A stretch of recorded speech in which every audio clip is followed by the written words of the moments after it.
Hey, how is it going? I hope that you found the first video useful. Remember, the purpose of that video was about using the formula of an arithmetic sequence to find each of the terms that belong to the sequence.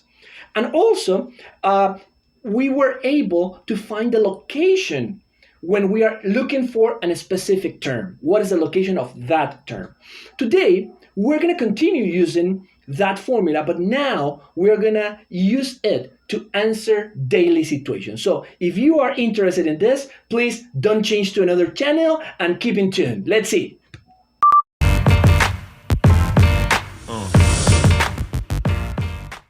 So, as you can see, here I brought a first example. Okay, I'm gonna go directly to the example, but before the example, there are just some things that I need to let you know, or that we need to keep in mind. Okay, the first thing is that one of the most important things when we are seeing a daily situation is that we need to be able to identify what the n represents in the problem. Okay, so remember that n is the location. Okay, but we need to identify what it is in the problem we are solving.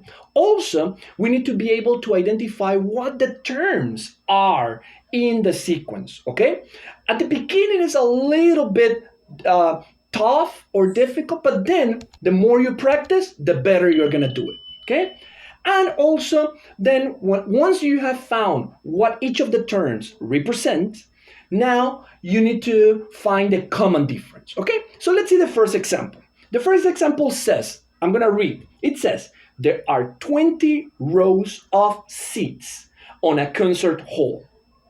25 seats are in the first row, 27 seats on the second row, 29 seats on the third, and so on. Notice that the rows in this problem are giving us the order.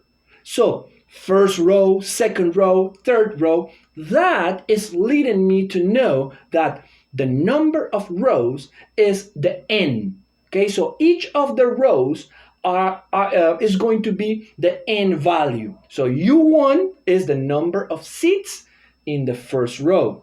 U2 is the number of seats in the second row, and so on. So now it's pretty clear that n is the number of rows, or the order of the rows, and U is the number of seats that we have in each of those rows. So I think that is pretty clear. Let's start writing down some of the information, okay? So first of all, let's find the first term. The first term in this sequence is 25 seats, okay? The second is 27, and the third is 29 seats, okay? With this information, we are able to find the common difference. Remember that to find the common difference, we need to subtract two consecutive terms. It could be, in this case, either the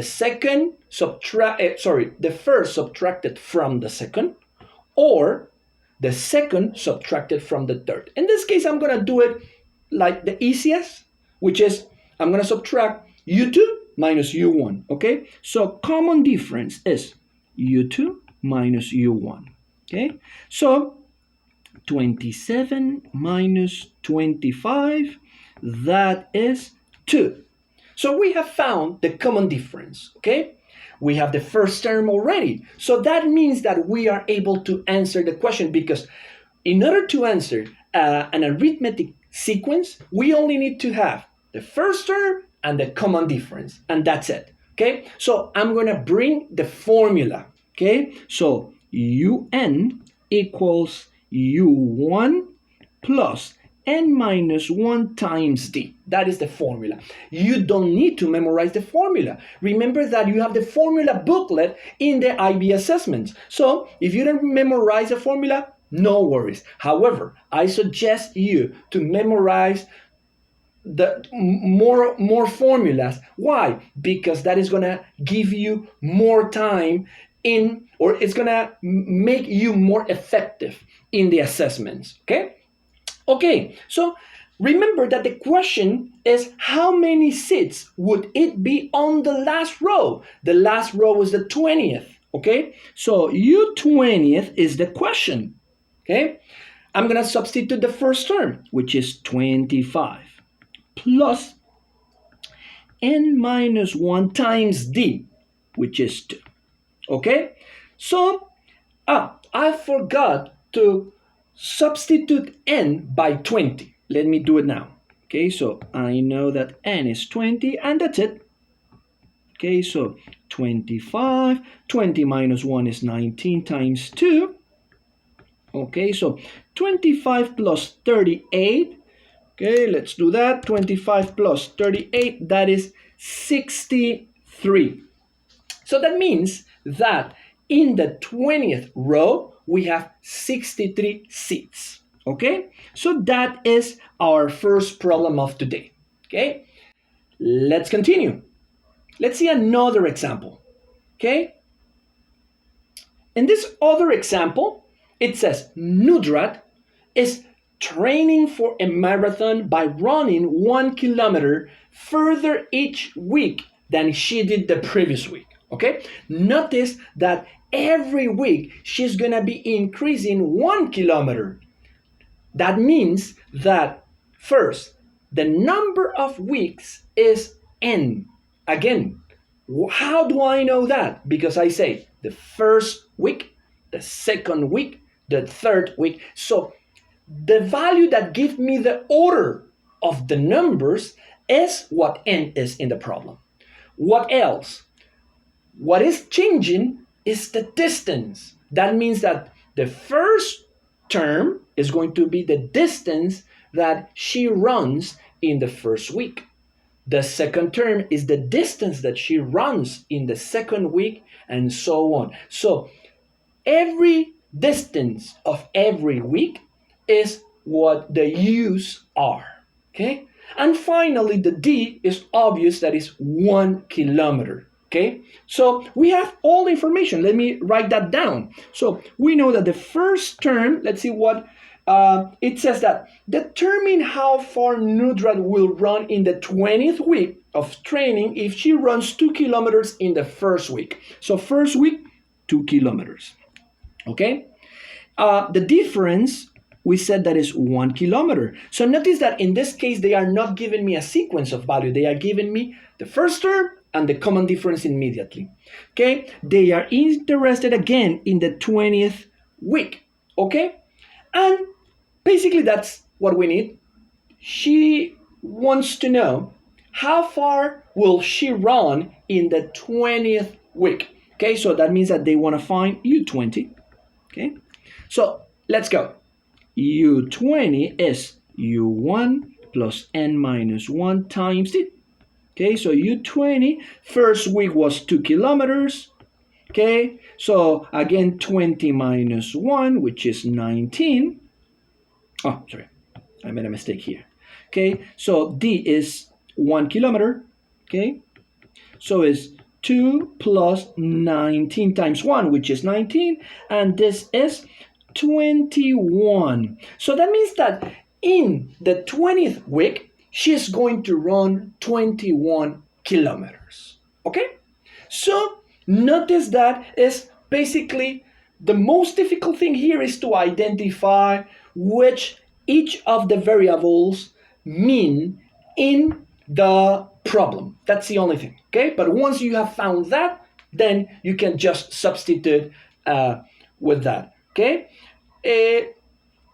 Let's go to the third problem that we're going to see today, and basically it's the last problem.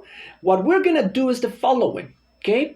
I'm going to place the problem here in front of you. I'm going to read it, and again, we're going to do the same thing we did last time. We're going to pause the video, okay? You're going to solve it, and when you have it ready, then you play the video so you can see the solution I apply, okay? So let's see. The number of seats in a stadium follows an arithmetic progression. The first row has 40 seats, while the second row has 45 seats. If this pattern continues, determine which row will have 100 seats. So there you have the problem. Try to identify which of the letters you have and which is the one that answers the question. And then now pause the video, solve it, and then play it again.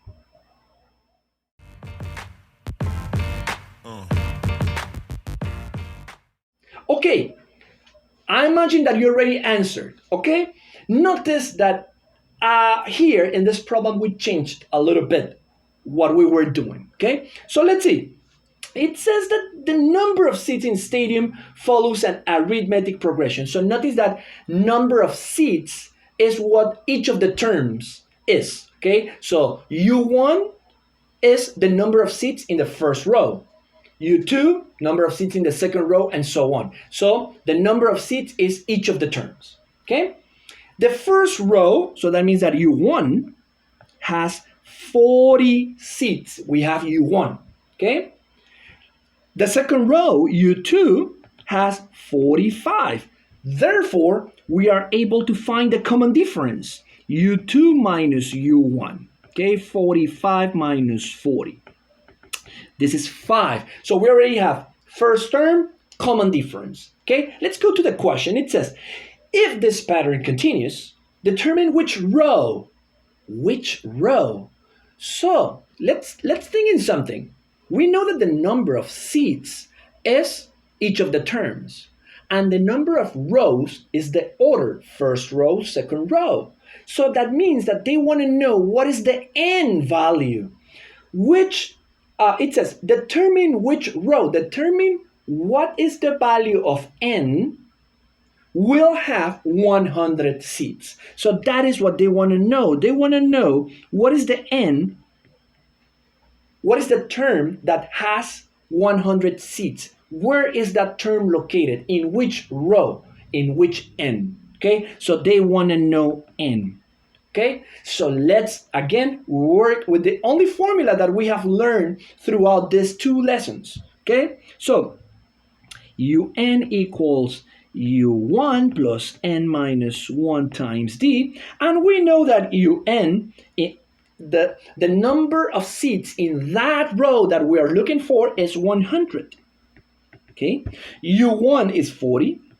N is what we are looking for, so I'm not going to replace it. And D is 5, okay?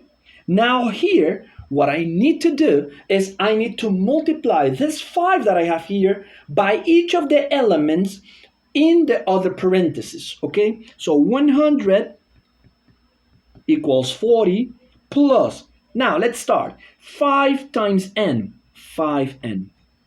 And then 5 times negative 1, negative 5. Okay? So now what I'm going to do is I'm going to pass all the terms without the variable, without n, to one side of the equation. And the only term that has an n is going to be in the other side. Okay? So that means that 100 is I'm going to keep it in the left. If you feel more comfortable working with the variable in the left side and the others in the right side, then feel free to do it, okay? So,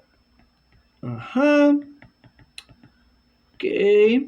So now let's do it. 100 minus 40 is 60. 60 plus 5, 65. Okay? 65 equals 5, and now I need to pass the 5 dividing. Okay? So n is 65 divided by 5, that is 13. So that means that there are going to be 100 seats in the 13th row. Okay? So I'm going to answer that. Remember that in IB, it is very important that you answer according to the context of the question. So I need to answer verbally. It says, the question says, determine which row will have 100 seats. I need to say, okay, there are going to be 100 seats in the 13th row. Okay? So that's it.